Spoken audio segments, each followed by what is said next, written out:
ကြက်ရင်ပုံနှစ်တုံးကိုချင်းရဲ့စားရဲ့ထည့်ပြီး15မိနစ်တိုင်မှာပြီးပြုတ်ပါမယ်ပြုတ်ထားတော့မှကြက်သွန်ဖြူနီလေးထားပါတယ်ကြက်ပြုတ်ရပြီဆိုရင်နှွာထားလိုက်ပါမယ်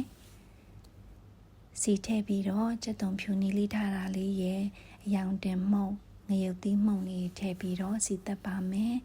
စီတက်တဲ့ထဲမှာငါးငံပြားကြီးလည်းထည့်ပါမယ်ရတာမှုန့်နည်းနည်းပါချိန်ပြီးတော့ထည့်လို့ရပါတယ်ပြီးရင်တော့ကြက်သားလေးတွေထည့်ပြီးတော့လုံးပါမယ်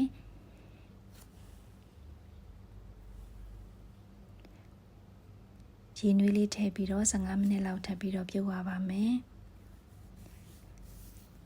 ဒီခောက်ဆွဲအပြားကို15မိနစ်10မိနစ်လောက်ပြုတ်ရပါတယ်ခောက်ဆွဲသားလေးတွေနူးလာပြီဆိုရင်တောက်ရည်နဲ့စိမ်ပြီးတော့စစ်ထားပါတောက်ဖို့အတွက်ကိုပဲမှုံရဲ့ခုနကကြက်သားအနှစ်ရဲ့အဓိကသုံးပါတယ်ကြက်အိုးတို့တံမြာသီးတို့နနံပင်တို့